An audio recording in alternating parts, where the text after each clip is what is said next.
I'm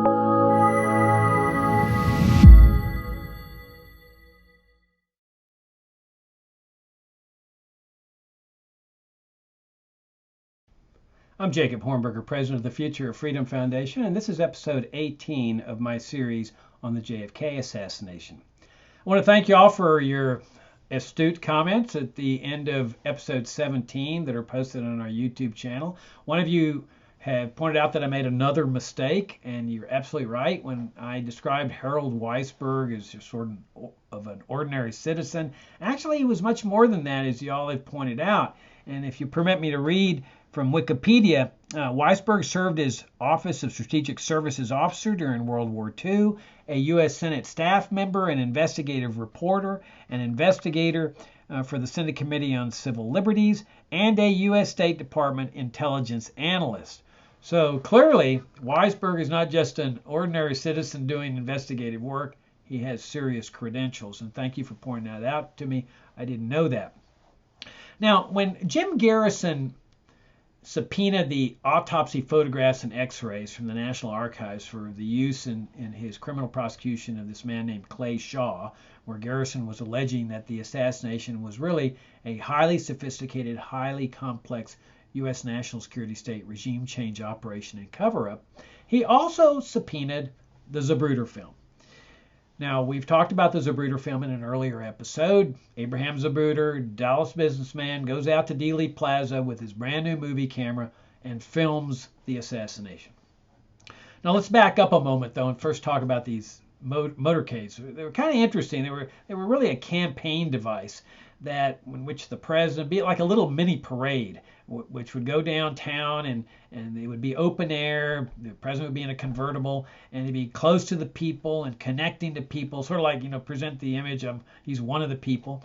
And behind the protocol was to have the press car right behind the presidential limousine, which would be open air too, so that you'd have all these reporters and cameramen and film people taking pictures of all this and film of all this, so that the film would be shown in the movie theaters that weekend, and the pictures would appear in the mainstream press, and it was free campaign publicity for the president. It was great stuff.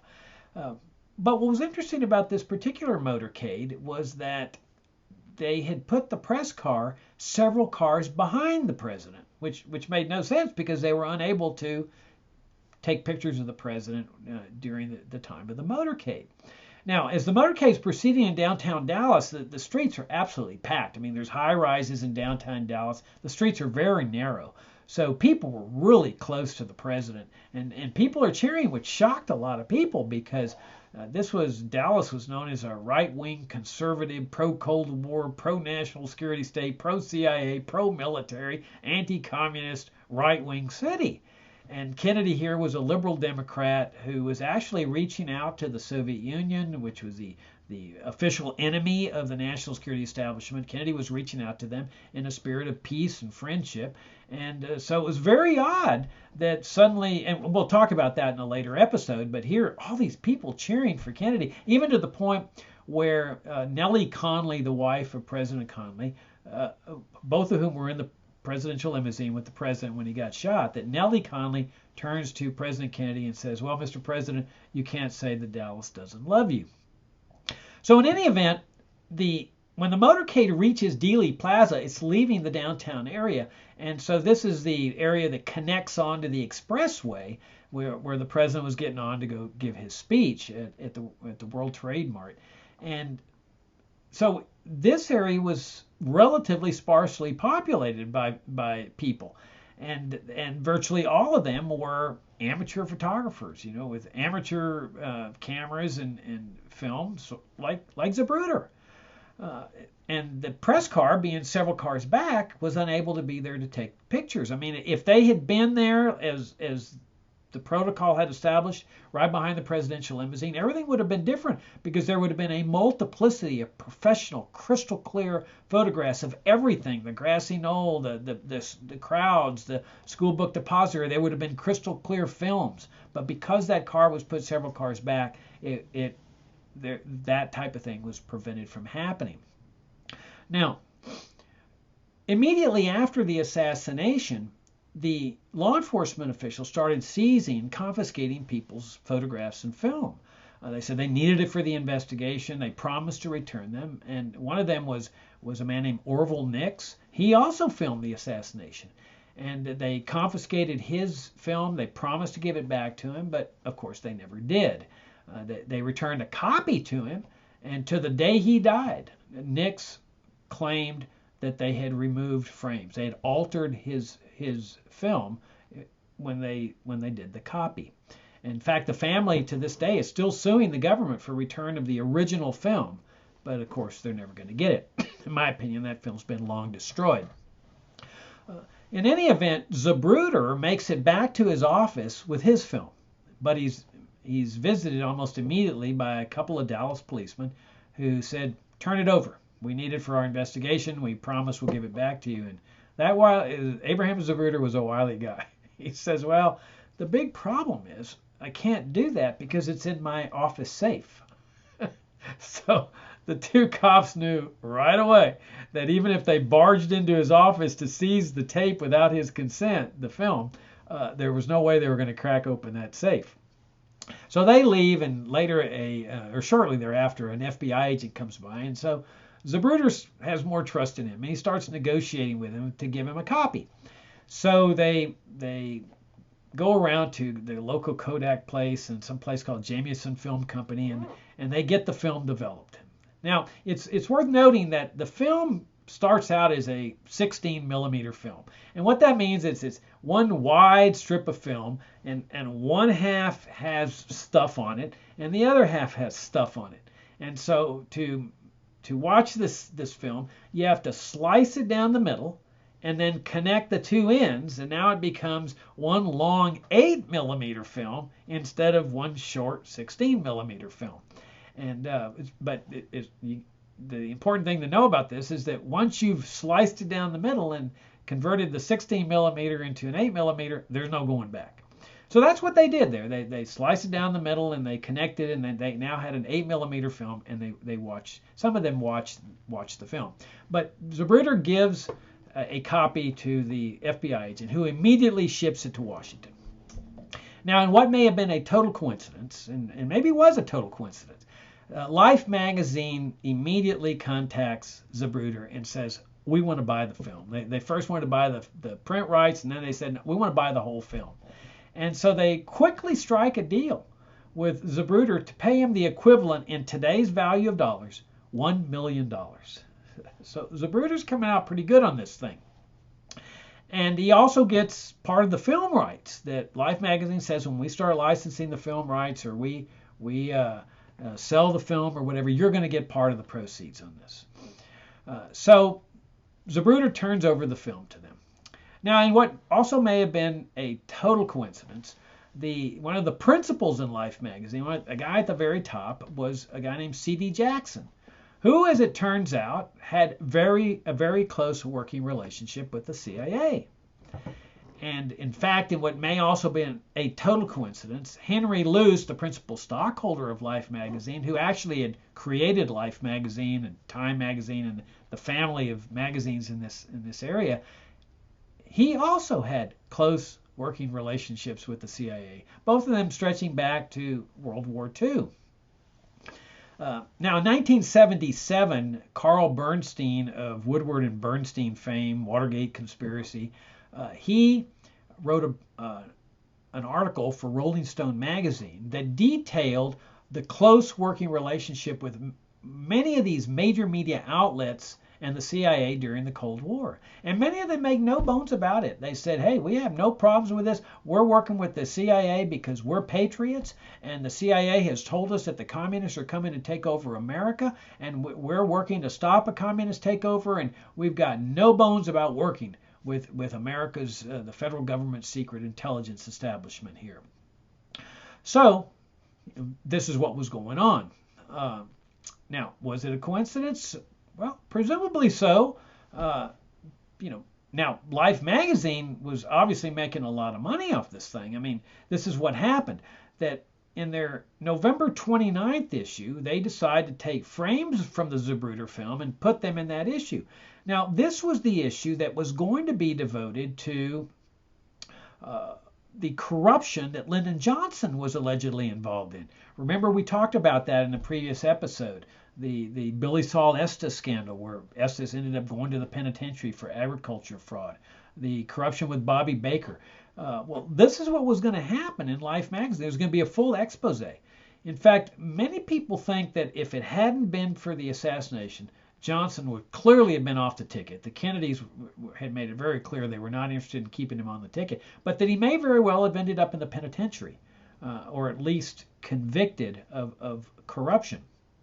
And Life magazine, which was the premier magazine. Now, let me tell you about Life magazine. I mean, this was the premier weekly in America at that time, along with Time magazine. But Life magazine was big and had pictures, and it depicted American life and photographs, and like everybody got Life magazine. And it was mostly by subscription, but they had newsstand sales. And so here, this premier weekly was going to expose Johnson's corruption. In fact, they'd already published, I think it was printed hundreds of thousands of copies. This is how far in advance they prepared their issue. But as soon as the assassination takes place on Friday, November 22nd, they made a decision to scotch that entire issue. And it cost them a lot of money. And they said, no, we're going to devote this issue to the assassination. And they put in frames from the Zapruder film.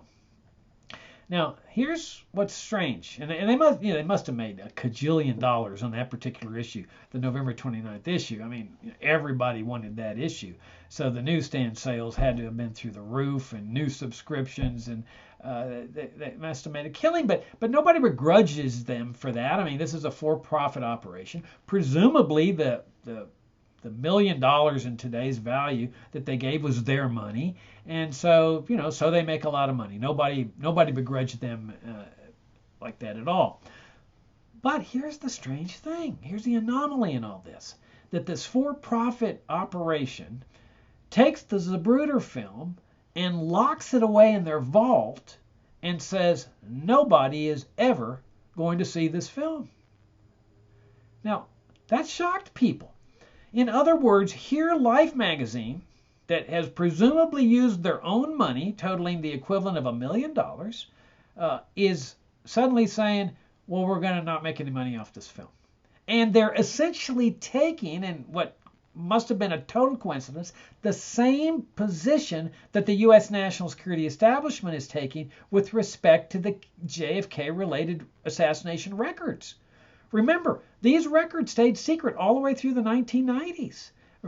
We go back to Earl Warren, the head of the Warren Report. When the Warren Report was issued, Warren said, okay, we've concluded Lone Nut killed the president. Lone Nut's now dead. There's nothing to look at here, folks. Let's move on, get on with your lives. And no, you're not going to be able to see any of the CIA's records, FBI, Secret Service, CIA's, or at least most of their records, for a period of 75 years. In fact, somebody asked him, do you think we'll ever get to see these records? And Warren's response has become somewhat famous. He said, not in your lifetime. So, here you have this total coincidence where Life magazine is taking the same position as the U.S. national security establishment on secrecy. Well, Garrison subpoenas the Zapruder film. This is 6 years after the assassination, and very few people have seen this film. Now, there's various accounts as to what happened and how Garrison got hold of this film. Some accounts say that there was litigation.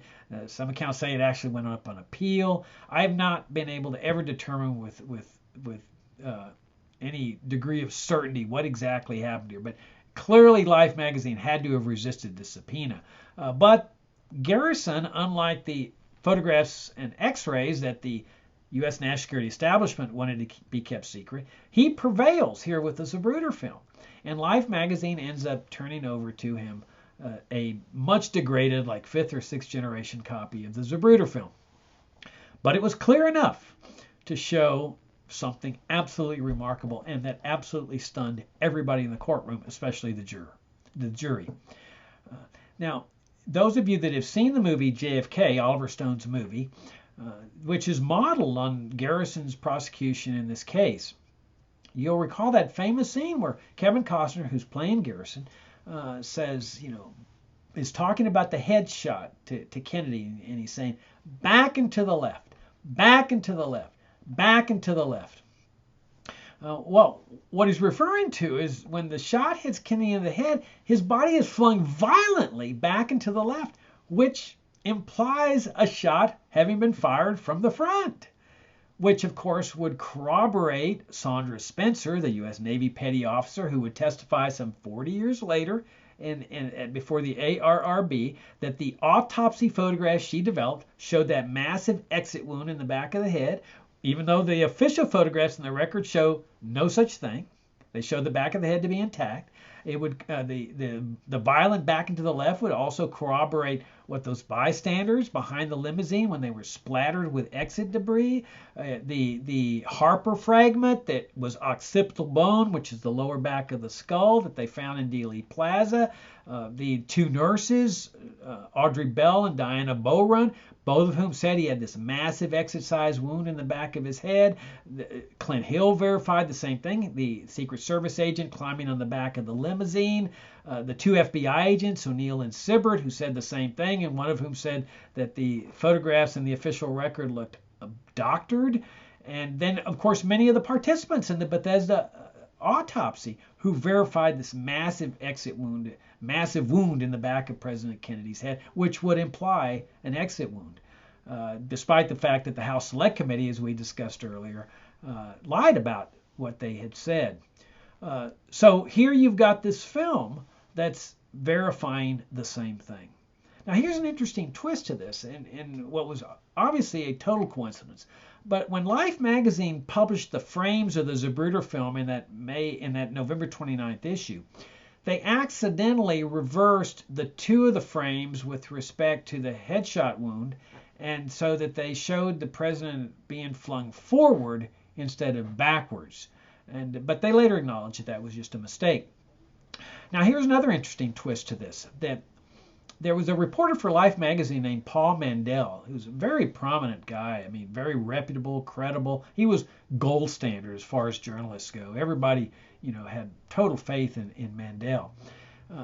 Well, you'll recall that after the assassination, two of the treating physicians at Parkland held a press conference where they talked about this large wound in the occipital region of the skull, which is not shown on the official photographs. They show the photographs, the back of Kennedy's head to be fully intact, except for what is supposedly a small little bullet-sized entry wound at the base of his hairline. And they also talked about the throat wound, little bullet-sized entry wound here, and you'll recall that's where they did the tracheotomy. They slit a very thin line and put a breathing tube right over where the bullet hole was. Now, we haven't talked about that, and we will. We'll get to that in a later episode. That's the origins of the so-called magic bullet theory. But in any event, Mandel, we know that they were having consternation over this wound, the people in the autopsy who were orchestrating this thing, because we know that from Fink's testimony during the Garrison trial. When Fink was asked, why didn't you dissect the neck wound, he hems and haws and finally says, I was ordered not to. I was ordered to stay away from that wound. Okay, so which obviously raises questions like, who are these people doing the ordering? Where they come from? Who appointed them? When did they come into existence? How did they come into existence? Why did they want him to stay away from this wound? But clearly it's causing consternation. Well, Mandel, a very strange episode here in all this. He writes a column in the first issue after the November 29th issue for Life magazine. And this is the first week in December. In this issue, which may have been prepared, a week earlier, Mandel is saying, well, okay, we've got this bullet-sized entry wound here, and the way this happens is shown in the Zapruder film. The Zapruder film, he says, shows the president turning around and facing the school book depository when the shot rings out and hits him in the throat. Well, when the Zapruder film is shown in 1969 before this jury, people realize it doesn't show any such thing. Kennedy never turned around. And so how could Mandel arrive at this conclusion? Now, Mandel couldn't explain it at that point because he had passed away some years earlier, but everybody acknowledges or believes that there's just no way that Mandel ever saw the film because he wasn't that type of guy to just lie. So everybody assumes that he he got the information from somebody that he considered reliable. And of course, we don't know who that person would have been. Now, here's another interesting twist to this whole saga. That everybody assumed on the weekend of the assassination that when Life magazine bought the original and agreed to pay this $1 million, that the film got sent to Chicago where Life magazine was. But as the ARRB discovered in the 90s, actually the film got diverted over to the CIA on the very weekend of the assassination. And so it gets diverted to a top secret photography center that the CIA has in Washington, D.C. And that evening, I believe it was Saturday evening, they come up with briefing boards. They examine the film under the auspices of a man named Dino Brugioni, who's acknowledged to be, if not the best CIA photography expert, certainly one of the best. And they prepare briefing boards, which for an audience that we don't really know who the audience was, but what they're doing is they're taking frames and blowing them up and putting them on poster boards to brief some unknown audience. And Brugioni later established this. They're obviously watching the film, and they actually go get a camera that'll show 8mm film, and they watch this thing. Well, then what happens is what no one's been able to explain, because the CIA is still refusing to talk to this day. But for some reason, the CIA takes the film to its top secret photography lab in Rochester, New York. This is on Saturday night or Sunday morning. And nobody knows why they did that, because they were able to see the film. Now, Brugioni later in interviews said, well, that top secret photography lab, which no one knew about, he said at that lab they could do anything with film. They had the best of everything. They could do anything they wanted with film. Well, the film then comes back on Sunday to the photography place in D.C., the CIA's photography place, the same place that it had been the previous day. But interestingly enough, it comes back in the form of a 16mm film with the two strips connected, like it had never been sliced. And so then they watch it there, and a brand new team creates new briefing boards. And it was a highly compartmental operation, because Brugioni later stated that he was totally unaware of this second operation over here with new briefing boards. Now, what was going on? Well, the problem here is that it has caused all kinds of speculation in the assassination research community over what they were doing with it. Some people say, well, they were deleting frames, just like what Orville Nix said had been done to his frame. And they based that on the fact that dozens of witnesses said that after the first shot rang out, that the limousine, of all the ironies, makes a complete stop. Instead of zooming out of Dealey Plaza after the first shot, the Secret Service agent, a guy named William Greer, who was driving the car, they say he made a complete stop, and then as soon as the president is hit in the head with the second shot, or what may have been the third shot, the car takes off. Now, the film doesn't show a complete stop. It shows just a slowing down, which is kind of strange too, because you would still think that Greer would step on the accelerator and take off after the first shot. There's also speculation whether the headshot has been altered, the famous headshot, because in an interview that Douglas Horn, who's served on the ARRB, later did after the ARRB was disbanded, along with an author named Peter Janney, who's written a book called Mary's Mosaic. They did an interview with Dino Brugioni, this top-notch CIA official who happened to be a friend of Peter Janney's father, who had served in the CIA. When Brugioni sees the current version of the Zapruder film, he says, no, that's not the way it was. That when Kennedy was shot in the head, there was a plume that skyrocketed out of his head like a cone. And he says it was over 2 or 3 frames, not just that one frame there. And Brugioni, like I say, his credentials are absolutely impeccable, and you can see his interviews online to this day. So all of this is called speculation that is really needless, because all the CIA would have to do is come forward and say, here is what we were doing. This is why we took the film to our top secret photography lab in Rochester, New York, and here's everything that was happening there.